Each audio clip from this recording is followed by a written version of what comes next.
A last will is the ultimate final weapon. It's one last chance to deliver a punchline, settle a score, or just be an absolute menace from 6 feet under. So forget about who gets the family fortune. Today, we're exploring the most legendary trolls in history who saved their greatest act of chaos for the very end. 1.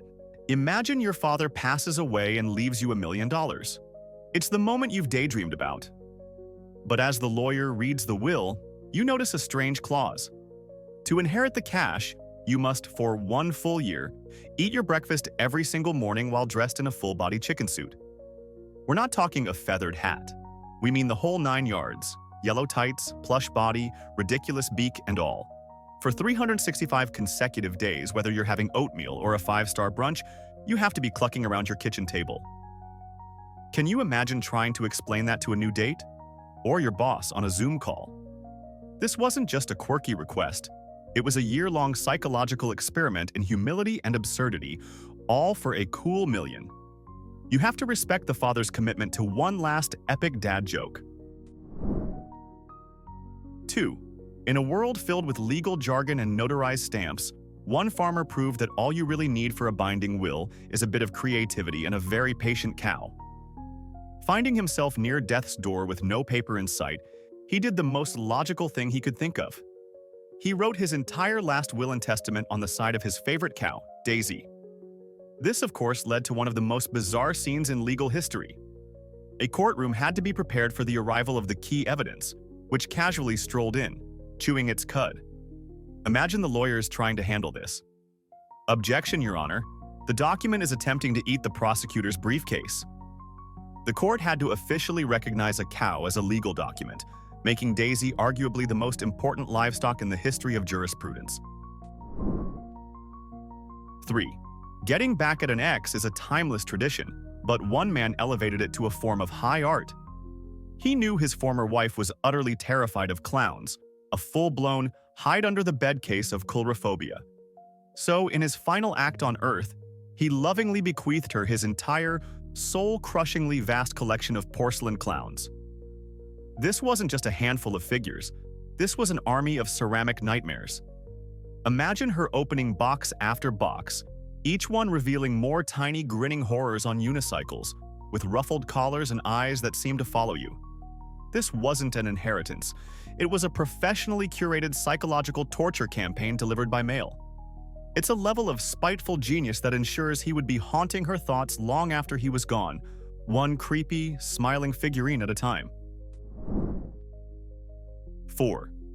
Every comedian dreams of getting the last laugh, but one comic genius made sure his was literally written into his final arrangements.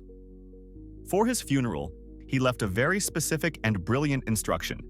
He wanted a classic sitcom laugh track played at the most solemn and inappropriate moments. Think about the sheer beautiful chaos of it.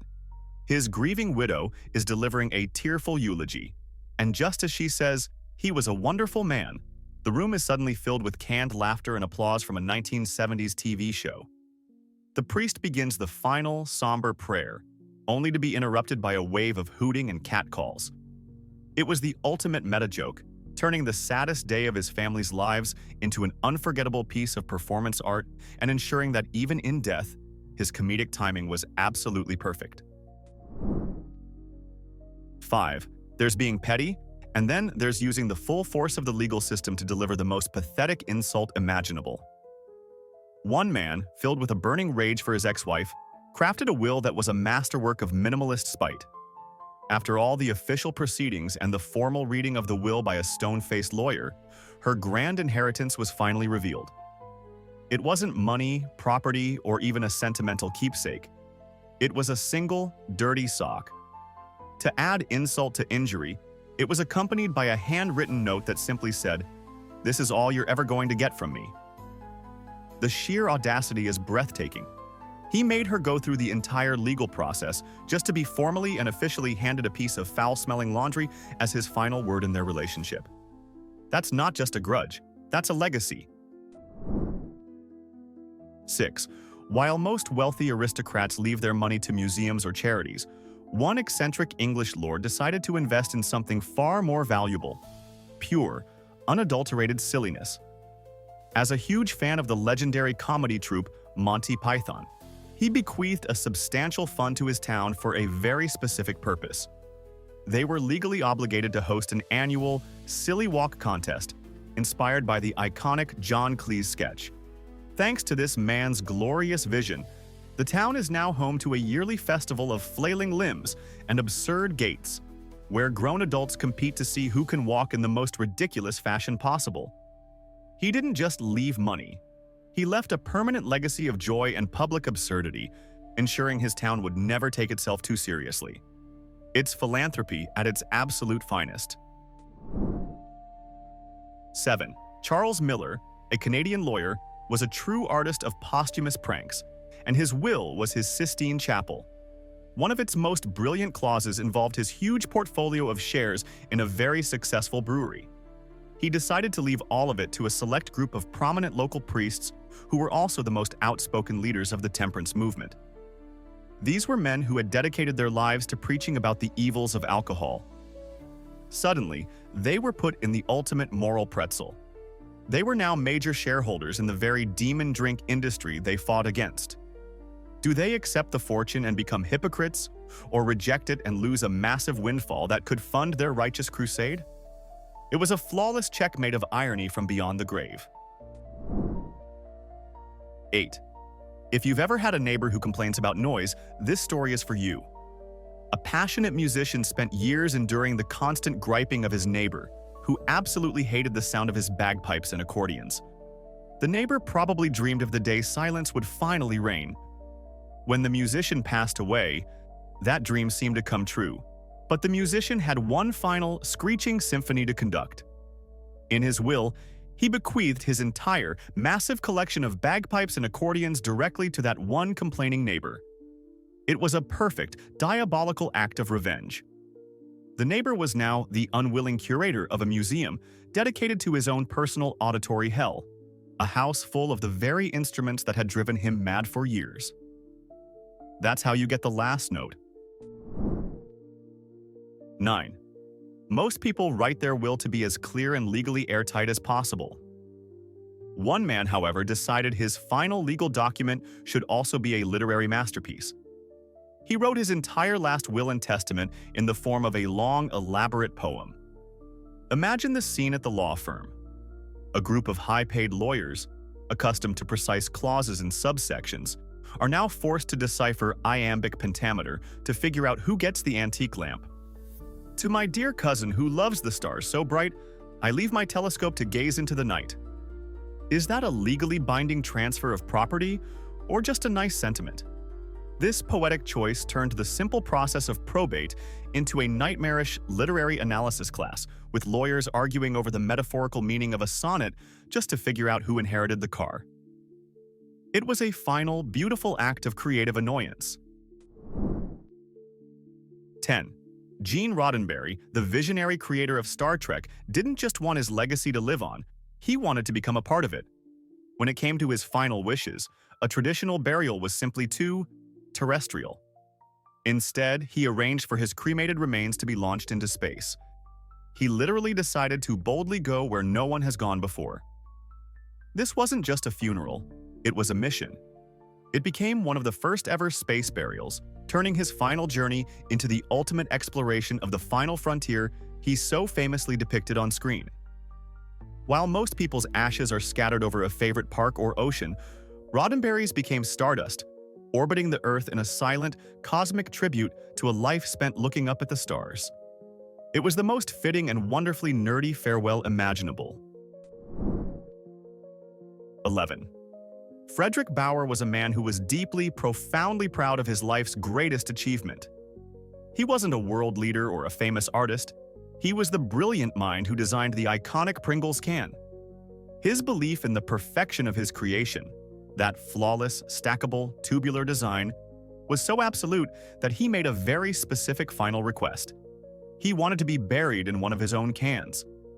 The family honored his wish, and after his cremation, his ashes were carefully placed inside a pristine, original-flavored Pringles can and laid to rest.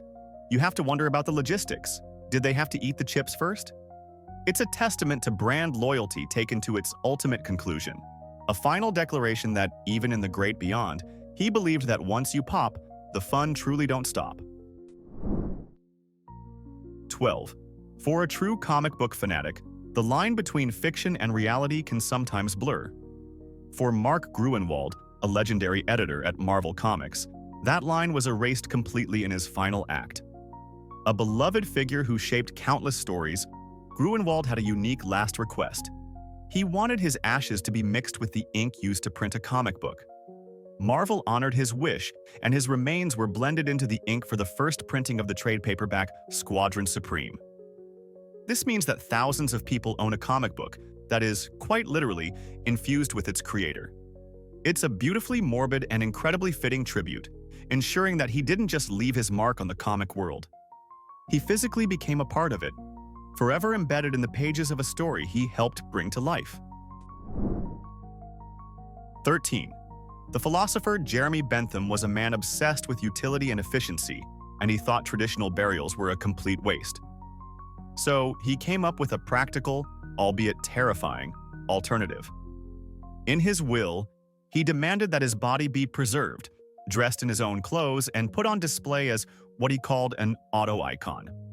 His skeleton was padded out, clothed, and sat in a chair where it remains to this day at University College London. The preservation of his actual head went horribly wrong, making it look like something from a horror movie, so they replaced it with a much friendlier wax model. For years, the cabinet containing his body was wheeled into university council meetings, where he was listed as present but not voting. It's the ultimate power move, refusing to leave the party, even 150 years after you've died. 14. Some pranks are instant. Others require the kind of patience that transcends a human lifetime. One science fiction fan crafted the ultimate long con joke in his will. He left behind a single, sealed envelope with strict instructions that it could not be opened for 100 years after his death. Imagine the century of speculation that followed. His descendants would have passed down stories about the mysterious envelope, wondering if it contained a fortune, a shocking family secret, or perhaps even a prediction of the future. After 100 years of waiting, the family finally gathered, filled with anticipation, for the grand reveal. A lawyer ceremoniously opened the ancient envelope and read the note inside. It said, "Hello, people of the future. I left you nothing." It was a perfect, crushing anticlimax, a century in the making. 15. When two brothers who despised each other were set to inherit a massive family estate, their late parents decided to intervene from the grave. They added a cruel, yet brilliant condition to the will.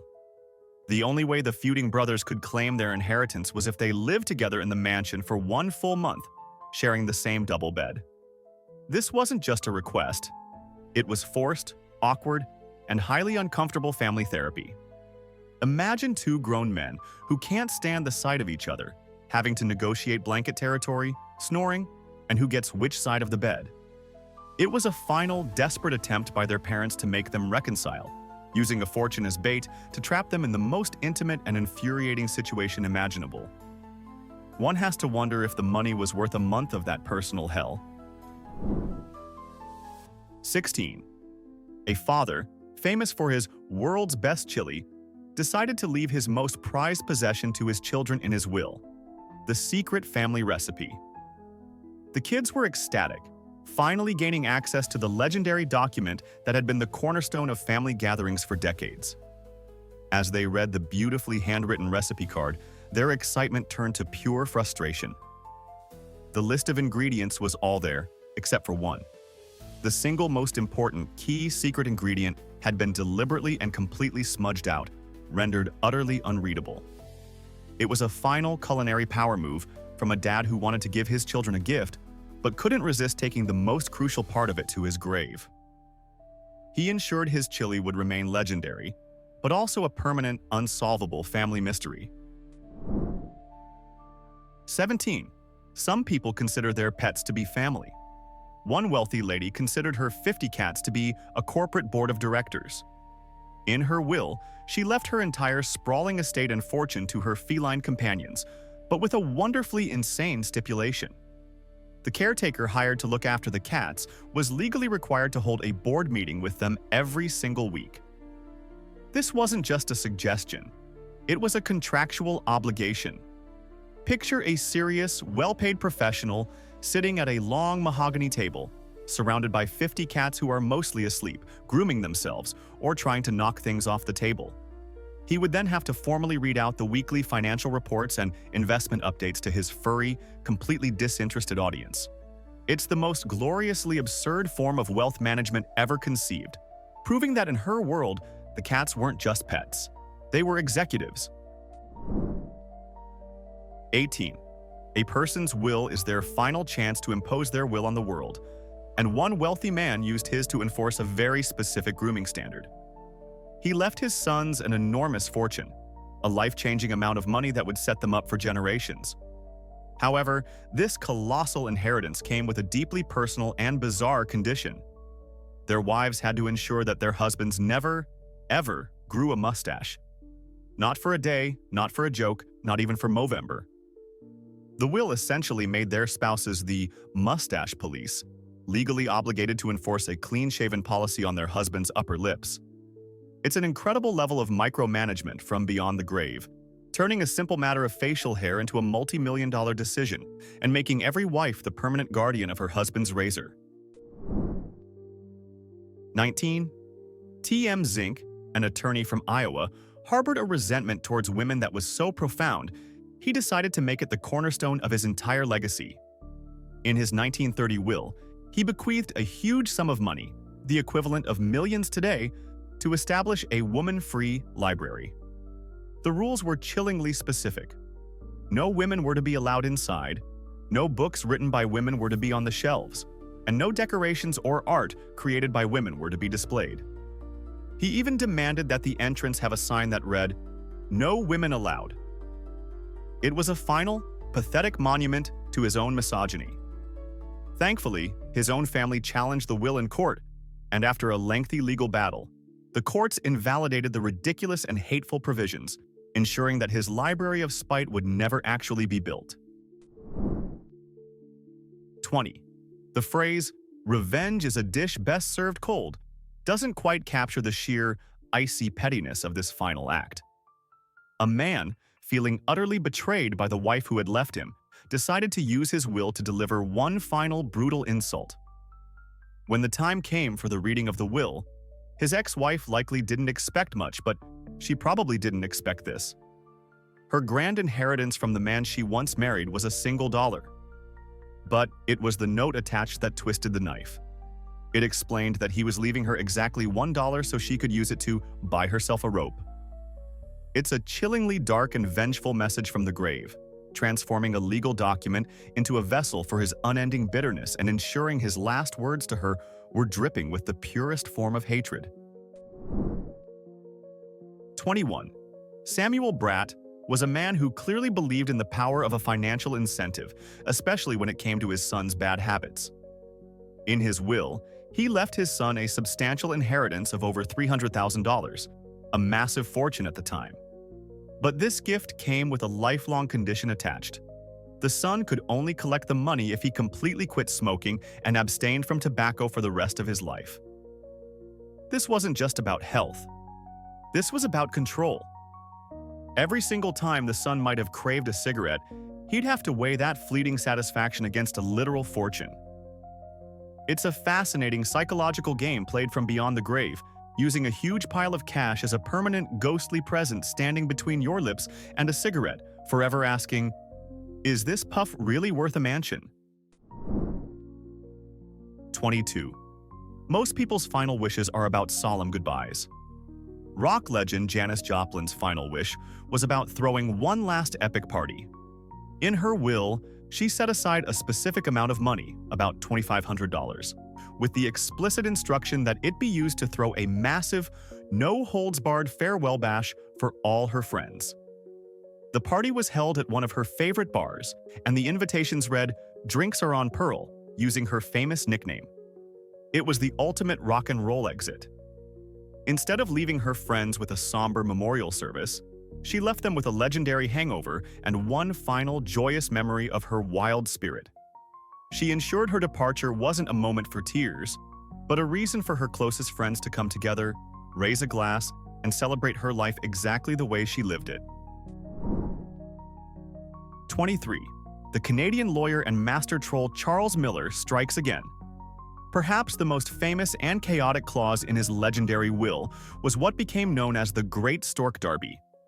He bequeathed the residue of his massive estate to the one woman in Toronto who could give birth to the most children in the 10 years following his death.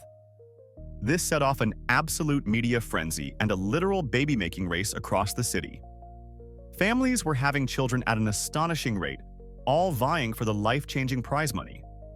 The courts were tied up for years trying to interpret the rules. Did stillbirths count? What about illegitimate children?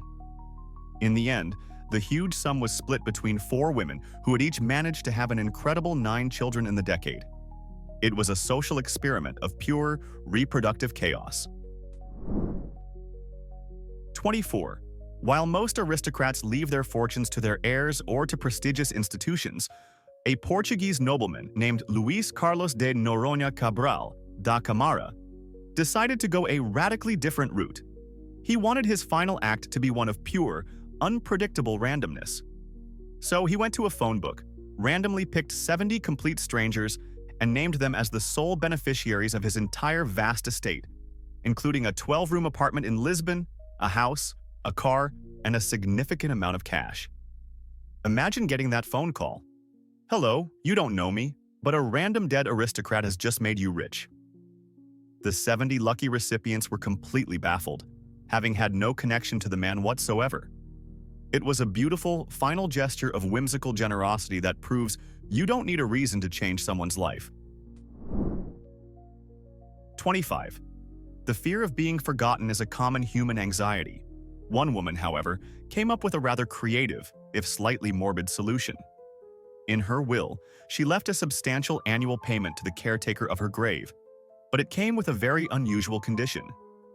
In order to receive his yearly check, the caretaker had to visit her final resting place every single day and tell her a brand new joke.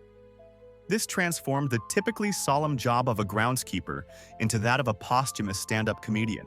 One can only imagine this poor man, day after day, rain or shine, standing in a quiet cemetery, delivering a fresh punchline to a tombstone. It's a wonderfully eccentric arrangement, ensuring her afterlife would be filled with daily laughter, even if she was the only one in on the joke. It also guaranteed she'd have at least one visitor who always came bearing a smile. 26.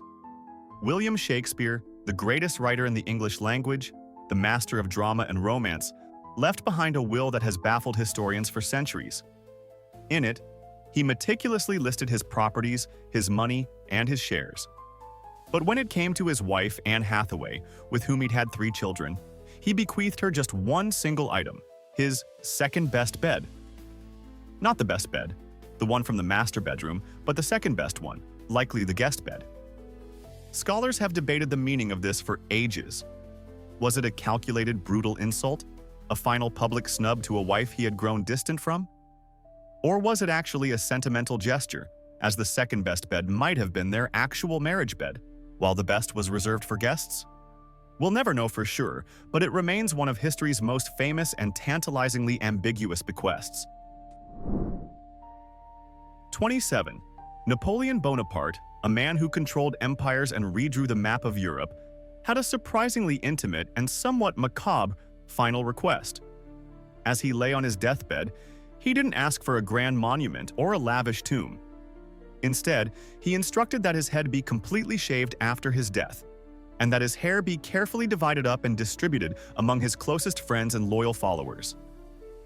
For his supporters, receiving a lock of the emperor's hair was the ultimate relic, a sacred keepsake from the man they revered. It turned his death into a final act of personal connection, sharing a physical piece of himself with those who had stood by him. It's a strange, almost tribal gesture from one of history's most powerful figures, proving that even emperors want to be remembered not just in bronze statues, but in the small personal mementos held by their friends. 28. Leona Helmsley, a hotel magnate famously nicknamed the Queen of Mean, more than lived up to her reputation with her final will. She left an astonishing $12 million to her beloved Maltese dog, a fluffy white creature named Trouble. This made Trouble one of the richest canines in world history. But the truly savage part of the will was who she left out. She explicitly and deliberately cut 2 of her own grandchildren out of her will entirely, leaving them absolutely nothing. The will stated she did this for reasons which are known to them. A judge later reduced the dog's inheritance to a mere $2 million and awarded the scorned grandchildren a settlement, but the message was sent. In the end, she made it crystal clear that she preferred the company and loyalty of her dog to that of her own flesh and blood. 29. Most people want their bodies to rest in peace. Solomon Sanborn, a 19th century American, had a slightly more percussive plan for his remains. As an avid musician and friend of a local drummer, Sanborn made a truly bizarre final request in his will. He instructed that after his death, his skin was to be tanned and used to create the heads for 2 drums. These custom-made human skin drums were then to be delivered to his drummer friend, a man named George P. Gore. The will was carried out, and Gore presumably received the most macabre drum kit in musical history. One has to wonder what it felt like to play a drum solo on your deceased friend. It's a level of dedication to music and friendship that is both deeply weird and oddly touching, ensuring that Solomon Sanborn would literally live on through the beat of a drum. 30. When Patricia O'Neill, wife of a famous Australian swimmer, passed away, her will revealed a stunning family secret. She vastly preferred the company of her pet chimpanzee. She left her entire multi-million-dollar fortune to Kalu, her beloved chimp, making him arguably the wealthiest primate on the planet. And what did she leave her husband, Frank O'Neill? Absolutely nothing. He was completely written out of the will. It was later revealed that Patricia had added the chimp to her will after she suspected her husband of having an affair. The story became a tabloid sensation, a tale of love, betrayal, and interspecies inheritance. While legal battles ensued, the message was clear. She had found more loyalty and companionship in her chimpanzee than in her own husband, and she made sure the whole world knew it. 31. Sandra West was a Texas socialite who lived a life of glamour and extravagance, and she was determined to take that lifestyle with her to the grave. Her will contained a very specific and very expensive burial request. She demanded to be buried in her favorite car, a powder blue 1964 Ferrari 250 GT. But the instructions didn't stop there. She also specified that she was to be dressed in her favorite slinky lace nightgown and positioned comfortably in the driver's seat, as if she were driving. Her wish was granted. A massive crane was brought to the cemetery to lower the Italian sports car with her body inside into a giant, custom-made grave, which was then encased in concrete to deter looters. It remains one of the most flamboyant and fabulously materialistic burials of all time, the ultimate final joyride. 32. The German poet Heinrich Heine had a famously tumultuous and difficult marriage. He also had a wickedly sharp sense of humor, which he maintained right to the very end.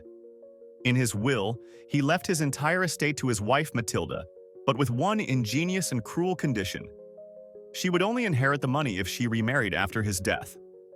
His reasoning, which he helpfully included in the will, was pure, distilled sarcasm. "Because then," he wrote, "there will be at least one man to regret my death." It's a perfect passive-aggressive masterpiece. He provided for his wife financially, but only in a way that guaranteed another man would have to suffer her presence as much as he claimed he did. It's a final, poetic mic drop from a man who knew how to twist words into weapons, even from beyond the grave.